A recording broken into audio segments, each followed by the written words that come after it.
एबे वेद गुड़िकरे कौन कहला आमको एबे देख परमात्मा को चिन्हिबा पई काहाको आधार करबा को पड़ुछि। एबे जेमति राधा स्वामी पंथ वाला अछंती किपरि भ्रमित करी रखिचंती समाज को एमाने ए सरल आत्मा श्रद्धालु कहती जे आमर गुरुजी तो सीधा त्रिकुटरू आरंभ करती भक्तिर मार्ग आउ आमको वेदर आवश्यकता नहीं। वेद तो कि जने लिखिछि ना आउ आम मानकर ज्ञान तो वेद ठारू भी उपरे जहा श्री शिव दयाल जी परम धनी कहले तांको सही हजूर साहेब आपना चाहे आसी भेद खोलिले से सचखंडर सी क ख जाने से शिवदयाल राधास्वामी कही जहाको राधास्वामी पंथर प्रवर्तक कहती से शिवदयाल जी ताकू क ख जना नहीं सतलोक आउ सचखंड विषय रे। एबे पुण्यात्मा माने दास साथी रे संघर्ष हेउछि मु कहूछि सत्य आउ श्रद्धालु माने ज्ञान को ओलटा ग्रहण करी रखिचंती ता माने विरोध एक कथा पई मोर कौन किसी शौक नहीं कहारी निंदा करवा। जदि तुम यहाँ निंदा बोली भावुच सत कहबारू हेले सत्य कहवा निंदा नुहे परोपकार ही थाए आ परोपकार रे केते भी कष्ट उठेबा को पड़िले भी ताहा मध्य हमको सही जीवा दरकार जहा द्वारा आगामी दिन मानकरे पूरा विश्वर मंगल हेई परिबो। पूरा विश्वर जेमिति पूर्वे हमर हिंदू समाज रे गोटे सती प्रथा थिला कहा पतिर मृत्यु जदि होउथिला तेबे सेई झियो को साथी रे जळै दउथिले। तेबे एथिपई संघर्ष कले बुद्धिमान व्यक्ति माने जे यह भूल प्रथा निजर संस्कार अवश्य कहार मृत्यु घटी पारे यार माने कोन ता सहित पड़ी पकेबा। एभली निर्दय एभली जुल्म एभली अत्याचार जो घृण्य जिनिस माने तार बहुत विरोध होइथिला किंतु से माने प्रतिवाद कले जे ना एटा भूल कार्य एपरि हवा ठीक नुहे। तेबे देख धीरे धीरे विलुप्त होई गला एबे समस्त खुशी हेले। तेबे सेमिति आज एका स्थिति मो सहित होउची सब विरोध एथिपाई करूचंती जे तांकर दुकान बंद हो जाई संतंकर जो माने दुनिया को पथभ्रष्ट करूचंती आउ से मानको नरक को ठेली दउचंती कालर जाल रे फसई दउचंती से मानको जीवन नष्ट करूचंती किंतु ए दास को किछ फरक पड़ुनी। एथिपाई मो कहार भी निंदा करू नाही। मोर उद्देश्य एहा जे कोनोसी धन उपार्जन करिबा पई नुहे। मोर उद्देश्य केवल सत्य को लोकलोचन को आनिबा आउ संपूर्ण विश्वर मंगल करिबा ही मोर उद्देश्य मानवतार। आउ एथिरु जेबे दया भाव उत्पन्न हेबो तबे सबु जीवन प्रति आपे आपे करुणा आसीजिवो। ना कहीं मांस खाइबो ना कहीं मद्यपान करिबो ना कहीं पर छिद्र कहिबो केवल भगवान को भजिबो बिल्कुल सिंपल वे रहिबो एकदम सत्य जुग भली परिवेश पुणी फेरी आसीबो देखिबो। ए माया दौड़र लालसा शेष होइजिवो ये संपूर्ण शांत होइजिवो। प्राणी कहाँ पई ये बोझ बहुची हारपति घरपति धन संपत्ति एठी छाड़ी चली गले भूत ही बुलुचंती।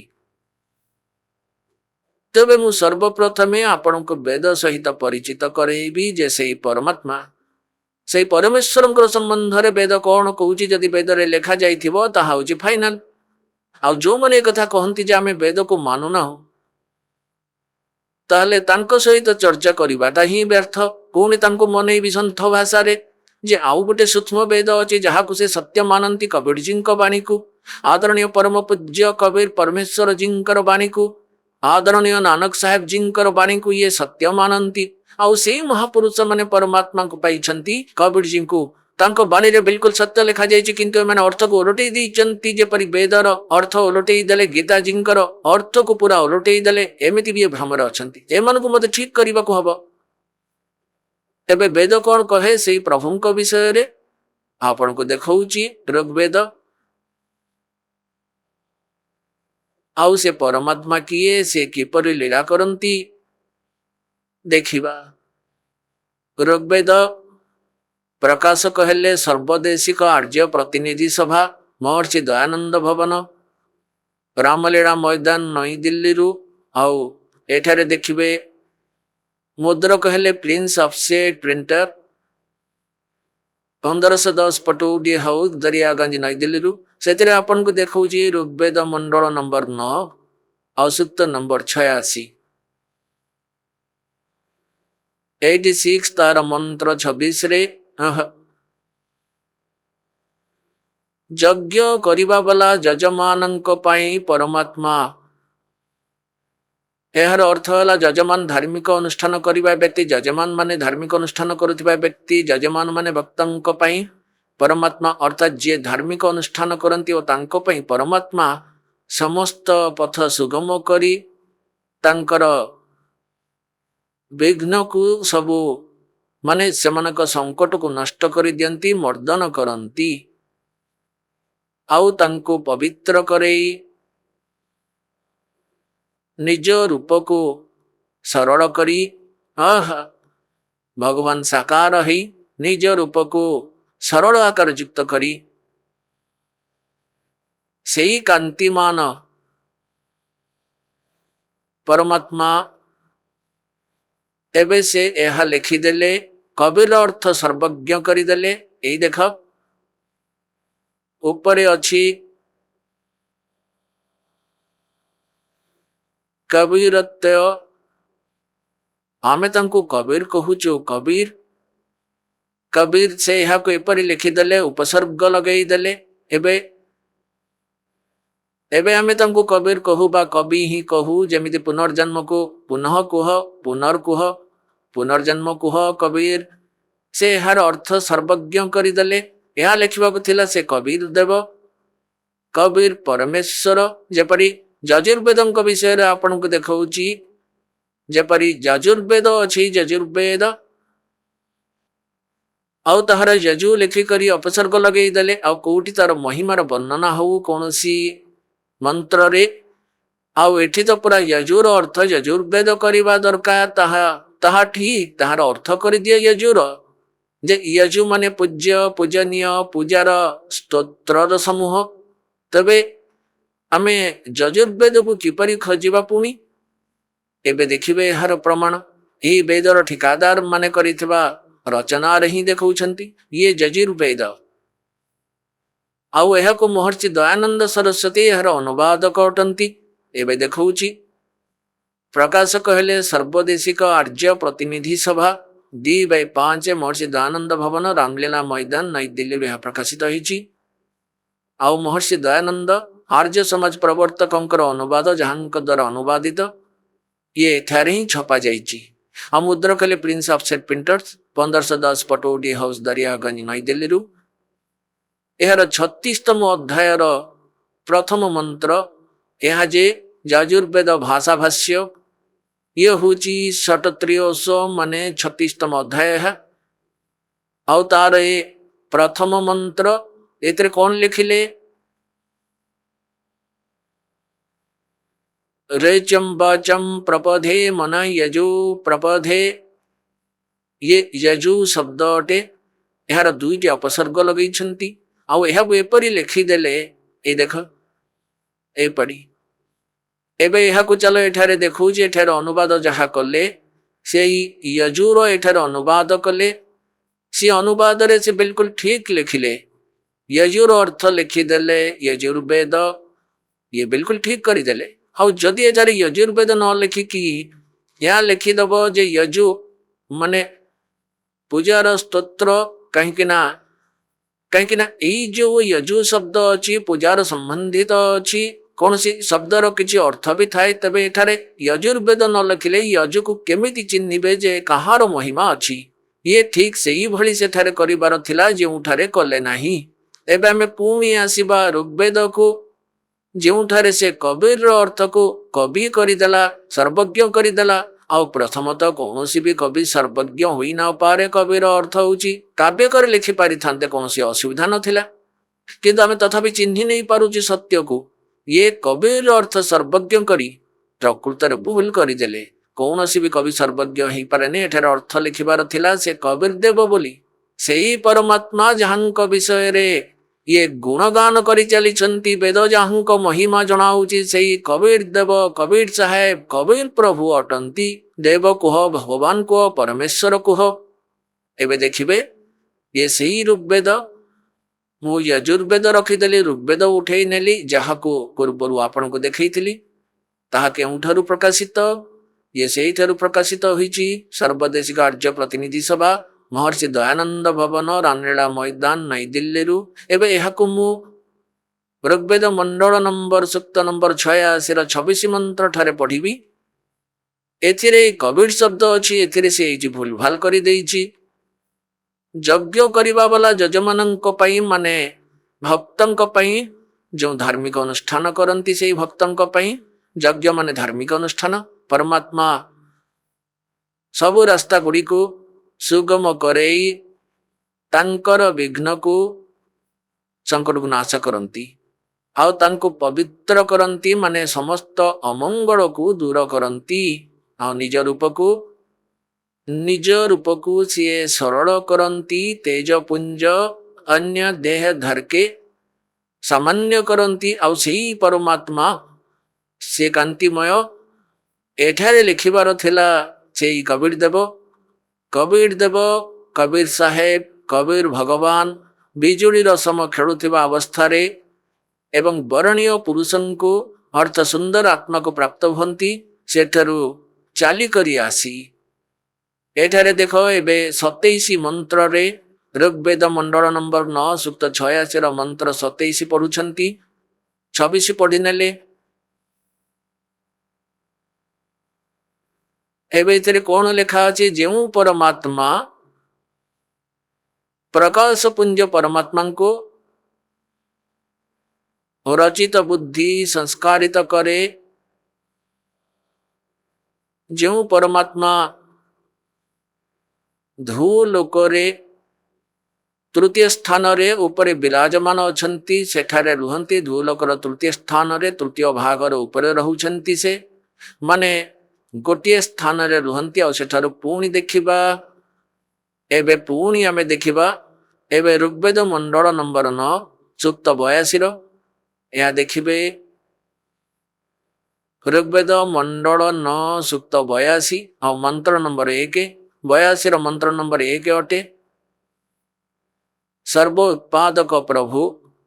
ସବୁରି ସୃଷ୍ଟି କଲା ବାଲା ପ୍ରଭୁ ମାନେ ପରମାତ୍ମା ଜ୍ୟୋତିର୍ମୟ ରୂପ ଅଟନ୍ତି, ସଦ୍ଗୁଣକୁ ବୃଷ୍ଟି କଲା ବାଲା ପାପକୁ ହରଣ କଲା ବାଲା ଅଟନ୍ତି। ଇଏ ରାଜାଙ୍କ ସମାନ। ଏହାକୁ ଦେଖ 269 କୁ ମୁଁ ପଢୁଅଛି 269 ପେଜ କୁ ଏବେ 270 କୁ ଆମେ ଆସିଗଲୁ। ଦେଖ ଏଥିରେ ସ୍ପଷ୍ଟ ଲେଖା ଯାଇଛି 270 କୁ ଆମେ ଆସିଗଲୁ 270 ପେଜ କୁ। ରାଜାଙ୍କ ସମାନ ଦର୍ଶନୀୟ ଅଟେ। ଏଠାରେ ଆପଣ ଦେଖିଲେ ରାଜା ସମାନ ରାଜାଙ୍କ ଆଉ ଏଠାରେ ଲେଖା ଯାଇଛି ସମାନ ଦର୍ଶନୀୟ ମାନେ ଦେଖିବା ଯୋଗ୍ୟ ସ୍ଥାନ ଦେଖାଯାଉଛି। ପରମାତ୍ମା ମନୁଷ୍ୟ ସମାନ ମନୁଷ୍ୟ ଆକାରର ଆଉ ସେ ପୃଥିବୀ ଆଦି ଲୋକ ପରଲୋକର ଚତୁର୍ଦିଗ ଧ୍ୱନିମୟ ହେଉଥାଏ। ସେହି ପୂଜନୀୟ ପୁରୁଷଙ୍କୁ ଅର୍ଥ ସୁନ୍ଦର ଆତ୍ମାଙ୍କୁ ଶ୍ରେଷ୍ଠ ଆତ୍ମାଙ୍କୁ ଯେଉଁମାନେ ଦୃଢ଼ ଭକ୍ତ ତାଙ୍କୁ ନିର୍ମଳ କରେଇ ପ୍ରାପ୍ତ ହୋଇଥାଏ। ଅର୍ଥାତ୍ ପରମାତ୍ମା କେମିତିକା ଯେପରି ବିଜୁଳି ଆକର୍ଷିତ ହେବା ସ୍ଥାନକୁ ଆଧାର କରି ପ୍ରାପ୍ତ ହୁଏ ସେହିପରି ପରମାତ୍ମା ମଧ୍ୟ ଏପରି କରନ୍ତି। ଏବେ ଏଠାରେ ଉଦ୍ଦେଶ୍ୟ କଣ ହୁଏ କି ସେଇ ଭଗବାନ ଏବେ ଋଗ୍ବେଦ ମଣ୍ଡଳ ନମ୍ବର 9 ସୂକ୍ତ 82 ମନ୍ତ୍ର 2 କହିଲେ ଯେ ହେ ପରମାତ୍ମନ ଉପଦେଶ ଦେବାର ଇଚ୍ଛାରୁ ମାନେ ତତ୍ତ୍ୱ ଦେବାର ମନୋବୃତ୍ତିରୁ ଆପଣ ମହାପୁରୁଷତ୍ୱ ପ୍ରାପ୍ତ ହୁଅନ୍ତି। ଭଲ ଆତ୍ମାମାନଙ୍କୁ ମଧ୍ୟ ଭେଟନ୍ତି ମହାନ ଆତ୍ମାଙ୍କୁ ଆଉ ଆପଣ ଗତିଶୀଳ ପଦାର୍ଥ ପରି ମାନେ ଅତ୍ୟନ୍ତ ତେଜ ଗତିରେ ଚାଲୁଥିବା ବସ୍ତୁ ଭଳି ଆମର ଆଧ୍ୟାତ୍ମିକ ଯଜ୍ଞଙ୍କୁ ପ୍ରାପ୍ତ ହୁଅନ୍ତି। ଆପଣ କବୀର ଅର୍ଥ ଲେଖିଦେଲେ ସର୍ବଜ୍ଞ ଆପଣ କବୀର ଦେବ ଅଟନ୍ତି। ପରମାତ୍ମା 600 ବର୍ଷ ପୂର୍ବରୁ କହିଥିଲେ ବେଦ ମୋର ଭେଦ मैं ना वेदन के माही और जौन वेद से वो वेद जानते नहीं। वेद मोर महिमा वर्णना करे हेले एथिरे वर्णित विधिरू मोर प्राप्ति ही परिब नाही। से परमात्मा कबीर देव शब्द स्वरूप अटंती आम पापକୁ दूर करी हे अमर आत्मा हे सौम्य आपण आमକୁ सुख दियंतु ଆଉ ଏଇ ଭାବକୁ ଉତ୍ପନ୍ନ କରେଇ ଆପଣ ଆମକୁ ସୁଖ ଦିଅନ୍ତୁ ଆଉ ଆମ ପ୍ରେମ ଭାବକୁ ପବିତ୍ରତାକୁ ସୃଷ୍ଟି କରନ୍ତୁ। ଆଉ ଏଠି ଇଏ ଏମିତି ଏଇ ଦେଖ ଇଏ କେତେ ବିଚଳିତ ଏଠାରେ ମାନେ ନିଜ ଜନ୍ମର ଅର୍ଥ ପବିତ୍ର କରିଦେଲେ। ଏଠାରେ ଲେଖିବାର ଥିଲା ଆପଣ ନିଜର ସେଇ ରୂପରେ ହିଁ ସାକାର ସ୍ୱରୂପରେ ପ୍ରାପ୍ତ ହୁଅନ୍ତୁ ଏଠାରେ ପ୍ରକଟ ହୁଅନ୍ତୁ। ଏବେ ପୁଣ୍ୟାତ୍ମା ମାନେ ଏହା ସ୍ପଷ୍ଟ ହେଇଗଲା। जे कबीर परमात्मा अटंती आउ से एठारे निजर सतलोकरू चालिकरी गति करी आसंती पवित्र आत्मा को भेटंती से तत्वज्ञान सह परिचित करंती। एबे पुणी एबे देखौछि आपन को ऋग्वेद मंडल नंबर सूक्त 96 र 16तम मंत्र रे सेतिर पचारिले जे हे परमात्मा आपण आपणक नाम कहंतु आपणक वास्तविक ना कौन देखिए मंडल नंबर 9 सूक्त 96 एहर 16तम मंत्र रे मंत्र नंबर 16 रे कहिले कि हे परमात्मन सबुठु ऊर्ध्व रहस्य श्रेष्ठ से माने नामर अर्थ तुमर संज्ञा करदेले एया लिखिबार थिला हे परमात्मन सर्वोपरि रहस्य रे माने गुप्त आपणकर जी श्रेष्ठ नाम जो नामर संज्ञा नाही आपण ताहार ज्ञान करांतु। एबे एथिरे 17तम श्लोक रे स्पष्ट कला जे शिशु जजन्नम मुहंती मरजयंती शोभयंती बराहिने मरुतो गणई कबीर गाभी ये कहिले ऊपरे कबीर गाभी कव्य ना कबीर संत सोम पवित्र युवतीम रेवन एठी एहर सिद्धार्थ हैला जे जो परमात्मा निजे लीला अनुसारे गोटे शिशु रूप बालक रूप धरी करी जानी सुनी आविर्भाव होती आउ से निजर महिमा को कबीर बाणी द्वारा कबेयना माने कविता द्वारा निजर महिमार गुणगान करती उच्च स्वर रे रेभन माने उच्च कंठरे गाई गाईकी आउ सेई कबीर देव जी आउ से ही परमात्मा तांकर नाम कबीर देव अटे। एबे से माने कौन करिसंती ना से समर अर्थ किछि अन्य प्रकार करिदेले से परमात्मा को जे सर्वदा प्रकटित थांती जे अत्यंत कमनीय अटंती लोक विश्वासर सह तांकर स्तुति द्वारा तांकर गुणर वर्णना करती विद्वान लोक से गतिशील परमात्मा गुण गुड़िक गणी करी वर्णना करती। एबे एठारे माने कौन करदेले ए कबीर बाणी को दुई भाग करदेले कवि कवि माने करदेले कबीरंकर आउ गिरही माने बाणी द्वारा एठार लिखिबार थिला कबीर बाणी द्वारा कबीर कबीर गिरभी माने बाणी द्वारा कबीर बाणी द्वारा आउ कबीरंकर कवित्वरु कहूची रेभन माने गर्जन करी तीव्र स्वर रे कहूथाए रेभन ताहार आउ ए माने ए गोटिए कबीर अर्थ तो करदेले कबीर ए देख ए कबीर अर्थ करिले नाही एबे देख कोठी बे नाही तार अर्थ एबे देखिनियो ब्रैकेट रे तांको संस्कृत अछि एतर केउठी बे अलगा कबीर नाही ए देख लिखाई छी कबीर दीर्घा कबीर बाणी द्वारा लिखिबार थिला एहा पर कबीर शब्द नाही ये तांकर सबु नहीं आसिले सेथिरे कोठी भी कबीर शब्द नाही आउ ये गोटे कबीर को खाई गले एबे गोटे अक्षर रा मध्य अर्थ कोठी नाही तेबे से अनुवाद कैंसल हैला क्रॉस लागी गला ए माने अनुवाद ठीक करि नाहंती। एबे तार अर्थ होउची एई दास बतेइब परमात्मा एई चारि वेद पांच वेद देइथिले एई काल को और जहाँ भी किसी लिखा कहवा शुणा को आमरी से सब किसी लिखिकी देदेले से आज इट इज बाहर करदे यह जमीती कि सेमिति यही परमात्मा निजे ही कहले आपण असली नाम कौन प्रश्न उत्तर स्वयं ही लिखिक पठे रखिंट एठार कही से कबीर अटंती आउ से शिशु रूप धारण करी जेबे आविर्भूत हुंती निजर उद्देश्य को नहीं आसंती तत्वज्ञान दवापाई आउ सी निज मुखरू बाणी कहती से कबीर जी द्वारा कही बाणी कबीर बाणी बोलाए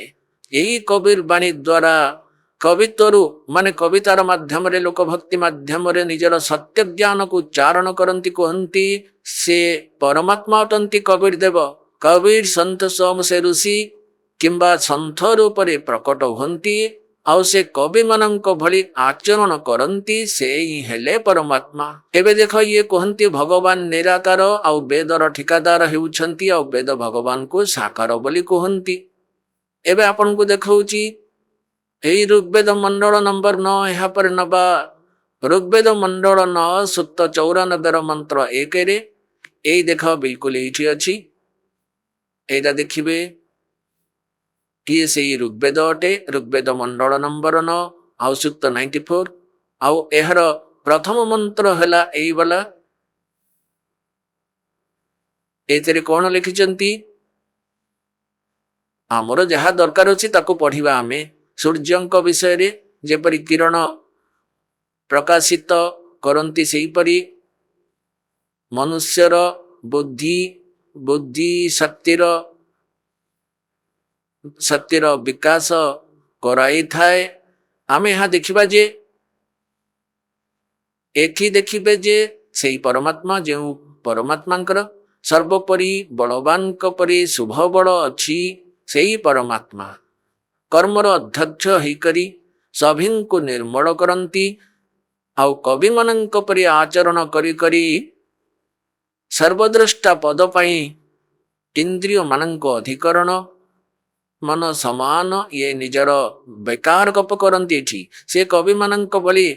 व्यवहार करी एमिति बोलु थांती यार अर्थ यही एबे सेथिरे यह स्पष्ट हो गला जे से परमात्मा कविंक भली आचरण करी सर्वद्रष्टा रूपरे पृथ्वी उपरे भ्रमण करती तलक ओल्लै करी आसंती कवि मानक परि आचरण करती एबे यहाकु सेकेंड करिबा ऋग्वेद मंडल नंबर 9 आउ सूक्त 96 मंत्र 18 रे सेही परमात्मा जे ऋषि रूपरे प्रकटित ही किंबा सन्थ रूपरे प्रकट हंती आउ कबीर वाणी द्वारा निजर कबीर वाणी द्वारा निज वाणी द्वारा निज मुखरु कही कही जो ज्ञान दियंती से ही सचिदानंद घन ब्रह्मंक वाणी बोलाए गीताजी अध्याय नंबर 4 श्लोक नंबर 32 रे यह वर्णना अछि जे ब्रह्मणे मुखे से माने गीता अनुवाद कर्ता माने सेठी अनर्थ करी रखिचंती जे ब्रह्मण मुखेर अर्थ वेदर वाणी बोली लिखिदेले सेठी भूल करदेले सेठी लिखिबार थिला सचिदानंद घन ब्रह्मंक मुखरु उच्चारित वाणी माने परम अक्षर ब्रह्म निजे आसी करी निज मुखरु कहिले से ज्ञान सेतरे धार्मिक अनुष्ठान रो जानिबा पई जगुड़िकर विस्तार सहित दिया जाइछि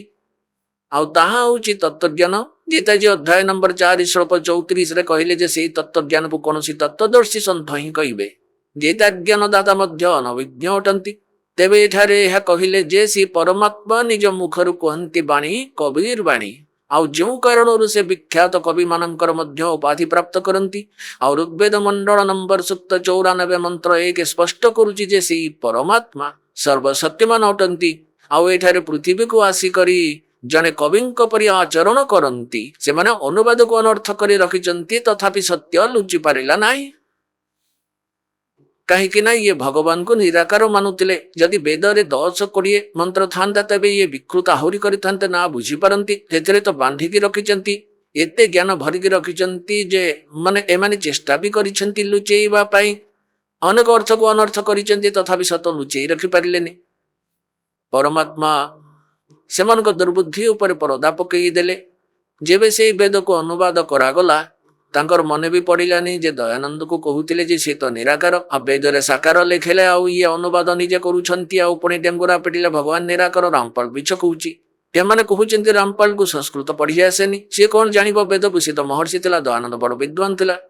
एबे से विद्वान देखिनियो एबे तमरी अनुवादर दास देखौची जे देखिनियो एथिरे साकार कहूची वेद तमे अनुवाद करबा वाला मध्य तमे निजे तेबे पुण्यात्मा मने भगवान आपनक ऊपर कृपा कले जदि दास अनुवाद करिथांता तो स्वीकार होंता यांको द्वारा करईदेले आगरु मालिक कारण तांको हाथ में सब रिमोट सबुरी जीव तो जीव हुए से परमेश्वर से आपनक पई कृपा कले आज तांकरी द्वारा जो निराकारंक डेंगुरा पिटिचंती छाती बाड़े कहउचंती भगवान निराकार अटंती गोटे जगह कोठी रहंती नहीं को लोकरे भी आज तांकरी कर कमर द्वारा लिखई देले जे भगवान साकार अटंती तांकर नाम कबीर देव से पुणी मनीष सदृश आउ सेठारु चाली करी आसंती जेबे भगवान सर्वव्यापी ताले चाली करी आसीबार दरकार कोन रही गला तांको सी तो निजे निजे ही पूर्वरु ही आपनक पाखरे अचंती निराकार रूप रे तबे निराकार नुहे भगवान साकार अटंती नरवत मनुष्य सदृश से अतिकमरे 10 मंत्र लिखा अछि कि नरवत अग्नि नरवत देव नरवत शंभु मनुष्यवत अग्नि मनुष्यवत भगवान परमात्मा मनुष्य सदृश से एबे एहाकु पुणी आमे नबा कि ऋग्वेद मंडल नंबर 9 सूक्त नंबर 96 मंत्र नंबर 16 रे पचारिले जे आपनक नाम कोन कहंतु ओरिजिनल नामटा कोन ये कहले जे तांको नाम कबीर देव अटे। कबीर देव तांको लोके कवि कहउचंती कारण से निज महिमार बाणी कवि मनक भली आचरण करी कहिथांती किंतु सिए तो परमात्मा हेले कवि तो कविता भीतर ही सीमित थांती। हे परमात्मा सबु सदग्रंथर सबु वेदर सबु पुराणर कुरानर बाइबेल सबुरी भेद खोली करे निजर अमृत बाणी रे सूक्ष्म वेदरे लिखिदेले तेबे ई कवि मानकर शास्त्र ज्ञान नाही तेबे भी से कविर उपाधि मध्य प्राप्त करती से परमात्मा देखिए ये हूँ ऋग्वेद मंडल नंबर 9 असूक्त 96। एबे आमे यहाको पढ़ी नेले जे हे परमात्मन आपण निजर से गुप्त रहस्य श्रेष्ठ नामर जो नाम तांकर आपण ज्ञान देले एबे से ज्ञान करदेले जे से जो शिशु रूप धारण करिकी परमात्मा उत्पन्न हुअंती प्रकट हुअंती निजर 5-6 वर्ष आयु रे ही परमात्मा निजर महिमार बाणी को काव्यना कवितार माध्यम रे बोलंती उच्च कंठर से पवित्र बाणी को संत सोम कबीर से कबीर देव से अमर आत्मा परमात्मा कबीर नाम तांकर कबीर देव। एबे एटी देखंतु एबे एजाए आमे पढ़ी नेले जे से कबीर बाणी द्वारा काव्यना कवितारे निजर महिमा शुणांती से संत से कबीर देव कवि सोम माने अमर से परमात्मा कबीर जे संत बा ऋषि रूप प्रकट होई करी उपदेष्टा हुअंती उपदेश दियंती उच्च स्वर रे से गर्जन करी बोलंती। एबे देखो एक स्पष्ट करदेला। एबे देखो 18 रे ऋग्वेद मंडल नंबर 9 सूक्त 96 18 रे कौन कहले कि ऋषि मना ये ऋषि कृत युक्त है यो बेटा हुआ बेस्परेंट ऋषि कृत सवर्षा सैसरणी था पद्मी कवि नाम है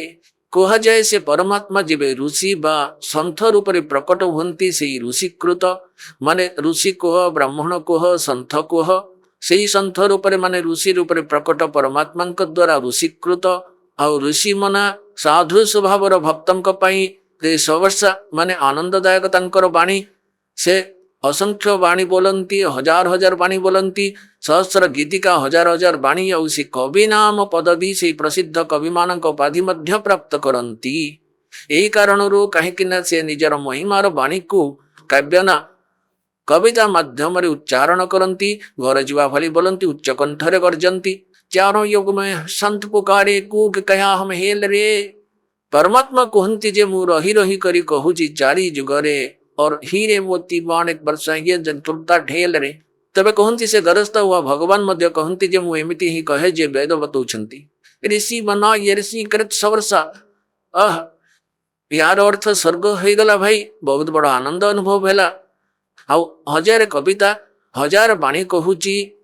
जो कवि नाम पदवी ये कविंकर पदवी प्राप्त करती आउ तृतीय धाम महिष सीसा संतोषी विराजमान राजती से विराजमान से परमात्मा से तृतीय धाम रे रुहंती एठारे स्पष्ट लिखि दिया जाइछि। प्रथम लोक तेबे ये ब्रह्मंक द्वितीय लोक अक्षर पुरुषंकर और तृतीय रे परम अक्षर पुरुषंकर सतलोक रे रुहंती से तृतीय धाम रे एठी अनुवाद करा जाइछि। देखिबा एबे से अनुवाद को देखिबा आमे से माने एठारे अनुवाद करिसेंते ऋग्वेद मंडल नंबर 9 सूक्त 96 मंत्र आने 18 पढुछु सोम स्वरूप परमात्मा पालन करिबा इच्छा करी जो महान परमात्मा तृतीय धाम याको छोट पिला मध्य बुझी पारिबो केवल जहाको एक ख आसुथिबो तृतीय धाम तीसरे धाम रे से माने कोन लिखले देवजान और पितर जान ए दुईटी रु अलगा तृतीय धाम रे माने सत लोक रे सेठारे विराजमान करिसंती से माने लिखिदेले से ज्ञान जोगी जी ज्ञान जोगी जोड़ी देला एठारे अनर्थ करबा पई तांकर मन पड़ीगला जे मो जो एमिति भगवान लिखिदेली तबे साकार प्रमाणित हो गला किंतु एठी भूली गले जे ऋग्वेद मंडल नंबर 9 सूक्त 86 27 रे भूली गले ये 9 रो 86 मंत्र 27 जहा एबे आमे याको पढ़ी थिले ଯେ ଯେଉଁ ପରମାତ୍ମା ଯୋଉ ଲୋକର ଆଉ ତୃତୀୟ ପୃଷ୍ଠ ବା ସ୍ଥାନର ଧାମରେ ବିରାଜମାନ ଅଛନ୍ତି ସେ ତୃତୀୟ ପୃଷ୍ଠରେ ତୃତୀୟ ଭାଗରେ ରୁହନ୍ତି।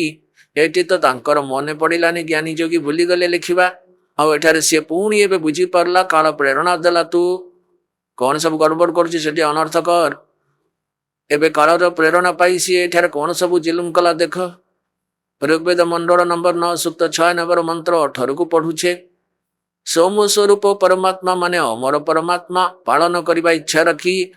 ଯିଏ ମହାନ ସେଇ ପରମାତ୍ମା ତୃତୀୟ ଧାମ ଏଠାରେ ସିଧା ସିଧା ଲେଖିବାର ଥିଲା, ଏହି ଅବରୋଧର ଆବଶ୍ୟକ ନଥିଲା। ସେ ତୃତୀୟ ଧାମରେ ଯିଏ ତୃତୀୟ ଧାମରେ ବିରାଜମାନ ଅଛନ୍ତି ଜ୍ଞାନ ଯୋଗୀ ନୁହନ୍ତି, ଇଏ କୋଉ ବ୍ୟକ୍ତି ବିଶେଷର ମହିମା ନୁହେଁ, ଏହା ଭଗବାନଙ୍କ ମହିମା ଚାଲୁଛି। ଆଉ ପୁଣି କବିନାମ ପଦବୀ ଯେଉଁ ତ୍ରିକାଳଦର୍ଶୀ ପଦବୀ ଅର୍ଥାତ୍ ମୁଖ୍ୟ ସ୍ଥାନ ତାଙ୍କର ଲେଖା ଅଛି। ସେଇ କବିନାମ ପଦବୀ କବିମାନଙ୍କ ପଦବୀ ପ୍ରାପ୍ତ କରେ ଋଷିମନା। ଇଏ ଋଷିକୃତ,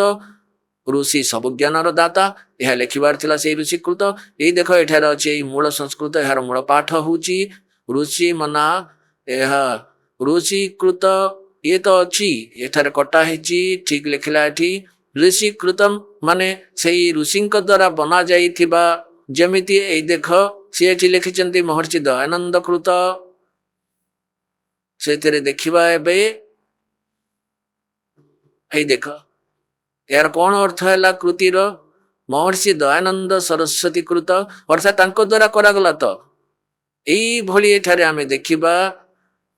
ଋଷି ମନ, ଋଷି ମଇନେ ସାଧୁ ସନ୍ତ ସ୍ୱଭାବର ମନ। ସେହିପରି ମନ ଥିବା ବାଲା ମାନେ କବୀରଜୀଙ୍କର ଯେଉଁମାନେ ଅନୁଗାମୀ ହୁଅନ୍ତି ସେ ପୁଣ୍ୟାତ୍ମା ବହୁତ ନରମାତ୍ମାର ହୁଅନ୍ତି, ସିଧା ସିଧା ହେଇଥାନ୍ତି, ଭଲ ଆତ୍ମା। ଆଉ ସେ ଋଷିକୃତ ଯାହା ଏଇ ଋଗ୍ବେଦ ମଣ୍ଡଳ ନମ୍ବର ସୂକ୍ତ 96 ମନ୍ତ୍ର 17ରେ କହିଲେ ଯେ ସେଇ କବୀର ବାଣୀ ଦ୍ୱାରା, ନିଜ ବାଣୀ ଦ୍ୱାରା କବୀର ପରମେଶ୍ୱର ନିଜ ମହିମାର ବାଣୀ କୁହନ୍ତି କବିତାର ମାଧ୍ୟମରେ। ଆଉ ଏଠି ସେ ସନ୍ଥ ସୌମ୍ୟ ରୂପରେ ପ୍ରକଟିତ ପରମାତ୍ମା କବୀର ଦେବ, ସେ ଅମର ପରମାତ୍ମା ଅଟନ୍ତି। କବୀର ନାମ ତାଙ୍କର ସେ ଅମର ପରମାତ୍ମା ବୋଲାନ୍ତି। ଆଉ ସେଇ ସନ୍ଥ ରୂପରେ ପ୍ରକଟିତ ହେଇ ସେଇ ଋଷିକୃତ ସେଇ ସନ୍ଥଙ୍କ ଦ୍ୱାରା, ଋଷିଙ୍କ ଦ୍ୱାରା ବନା ଯାଇଥିବା ହଜାର କାବ୍ୟ ସ୍ପର୍ଶା ମାନେ ହଜାର ବାଣୀ ସେଇ ଋଷିମନା ତାଙ୍କର ଅନୁଗାମୀ ମାନଙ୍କ ପାଇଁ ଅତ୍ୟନ୍ତ ଆନନ୍ଦଦାୟକ ହେଇଥାଏ। ସେଇ ପରମାତ୍ମା ତୃତୀୟ ଧାମରେ ରୁହନ୍ତି, ଏତିକି କଥା ମାତ୍ର ବାସ୍। ଆଉ ଯୋଉ କାରଣରୁ ସେ କବୀରଙ୍କର ପଦବୀ ପ୍ରାପ୍ତ କରନ୍ତି ସେମାନେ ଏଇ ଅନୁବାଦ କରିଛନ୍ତି 18ତମ ଶ୍ଲୋକର ସେଇ ତୃତୀୟରେ। ଏହା ତ ଆମେ ପଢିଲେ ସେ ତୃତୀୟ ଧାମରେ ବିରାଜମାନ ଅଛନ୍ତି, ଜ୍ଞାନ ଯୋଗୀ ନୁହେଁ, ସେ ବିରାଜମାନ ଅଛନ୍ତି, ସେ ହଉଛନ୍ତି ପରମାତ୍ମା। ଏଠାରେ ଦେଖ ସେଇ ଋଷିମନା ସବୁ ଜ୍ଞାନକୁ ସାଧିଥିବା ରୂପ ମନବାଲା ଋଷିମନା, ଋଷିଙ୍କ ପରି ସ୍ୱଭାବ ଥିବା ପରମାତ୍ମା। ଇଏ ସହମ୍ର ଗୀତ ଅନନ୍ତ ପ୍ରକାର ସେ ସନ୍ଥ ବନିଏ ହେଇ ସହସ୍ର ଗୀତ ମାନେ ହଜାର ପ୍ରକାରର ବାଣୀ କୁହନ୍ତି ସେ ପରମାତ୍ମା। ଆଉ ସ୍ୱର୍ଷା ମାନେ ସ୍ୱର୍ଷା ଅର୍ଥାତ୍ ବହୁତ ଆନନ୍ଦଦାୟୀ ହେଇଥାଏ ତାଙ୍କର ଅନୁଗାମୀଙ୍କର, ତାଙ୍କର ବାଣୀ ବହୁତ ଭଲ ଲାଗେ। ପୁଣି 19ରେ କଣ କହିଲେ, ପୁଣି 19ରେ କହିଲେ ଋଗ୍ବେଦ ମଣ୍ଡଳ ନମ୍ବର 9 ସୂକ୍ତ 96 ମନ୍ତ୍ର 19ରେ ସେ ନିଜେ କୁହନ୍ତି ତୁରିୟମ ଧାମ। ଏଠି ତୁରିୟମ ମାନେ ଚତୁର୍ଥ, ଇଏ ତ ତୃତୀୟ, ଇଏ ତୃତୀୟ, ଇଏ ତୃତୀୟ, ଇଏ ତୁରିୟମ, ଏ ତୁରିୟମ ମାନେ ଚୌଥା, ଚୌଥା ହଉଛି ସଂସ୍କୃତରେ। ଆଉ ଧାମ ମାନେ ଧାମ। ତେବେ ସେ ପରମାତ୍ମା ତୃଷ୍ୟମ ଧାମ ମହିଷ ବିଭକ୍ତି, ଏହାକୁ ସେ ସ୍ୱୟଂ ହିଁ ଆସିକରି କହନ୍ତି ସେଇ ଚତୁର୍ଥ ଧାମ। ସେଇ ହେଉଛି ଅକହ ଲୋକ, ଯାହାକୁ ଆମେ କହନ୍ତି ପ୍ରଥମ ଲୋକ ଆମରି ସନ୍ଥ ଭାଷାରେ, ସତ ଲୋକ, ଦ୍ୱିତୀୟ ଅଲକ ଲୋକ, ପୁଣି ତୃତୀୟ ଅଗମ ଲୋକ, ପୁଣି ଚତୁର୍ଥ ଅଛି ତାର ତୁରିୟମ ଧାମ ଅକହ ଲୋକ, ଯୋଉଠୁ ସେଇ ପରମାତ୍ମା ସବୁରି ରଚନା କଲେ। ବିଭକ୍ତି ବର୍ଣ୍ଣନା କରିଛନ୍ତି, ସେମାନେ ଲେଖିଛନ୍ତି ତୁରିୟମ ମୋ ଚୌଥା ଧାମ ମୁଁ ପରମ ପଦ। ପରମାତ୍ମା ସେଇ ମହାପୁରୁଷ ସେଇ ତୁରିୟମ ପରମାତ୍ମାଙ୍କ, ତୁରିୟମ ମାନେ ଚୌଥା, ତୁରିୟମ ମାନେ ଚୌଥା, ଚତୁର୍ଥ ପରମାତ୍ମାଙ୍କ ବର୍ଣ୍ଣନା କରନ୍ତି। କୋଉ ମହାପୁରୁଷ ସେ ସ୍ୱୟଂ ପରମାତ୍ମା ଆସନ୍ତି, ସେଇ ପରମେଶ୍ୱର ନିଜର ସେଇ ସନ୍ଥ ରୂପରେ ମହାତ୍ମା ରୂପରେ ପ୍ରକଟିତ ହୋଇ ନିଜର ମହିମା ନିଜେ ହିଁ ଜଣେଇଥାନ୍ତି। ଏବେ ଦେଖ 20ରେ କମାଲ କରିଦେଲା, ସାକାର ଭଗବାନ ପ୍ରମାଣ କରିଦେଲା सेई परमात्मा जो प्रकार गोटे संघ को ताहार सेनापति प्राप्त हुए माने बहु बड़ श्रद्धालुंकर से मुखिया होता से ही प्रकार ब्रह्मांड रूपी कोश को प्राप्त होता है। तापर उच्च स्वर रे गर्जन करी उच्च स्वर रे वाणी उच्चारण करे ए ब्रह्मांड रूपी स्मरणहीन विकृति खंडरे भल भाव प्रवेश होता है। जेपरी कि मरिय मनुष्य जेपरी मनुष्य शुभ्र तत्व शरीर को धारण करी अत्यंत गतिशील पदार्थ परी प्राप्ति उद्देश्य रे ही गतिशील होकरी एबे यही देखंतु ना जैसे परमात्मा जेपरी मनुष्य भली आउ जेपरी मनुष्य शुभ्र शरीर सुंदर शरीर धारण करे माने जेपरी कपड़ा पिंधि पकाए मनुष्य से ही परी परमात्मा मनुष्यंक भली सुंदर शरीर शुभ्र मु सुंदर शरीर धारण करी आविर्भाव हुए एठा को आसे। एबे पुण्यात्मा माने जेबे से परमात्मा एठा को आसंती से कौन करंती से कवि मानक भली आचरण करंती यह आपण ऋग्वेद मंडल नंबर 9 सूक्त 94 मंत्र 1 रे पढ़ी नेले जे से परमात्मा कवि मानक परि आचरण करंती किंतु से परमात्मा हेले तबे कबीर इज गॉड से कबीर परमात्मा जे ही लीला सब कले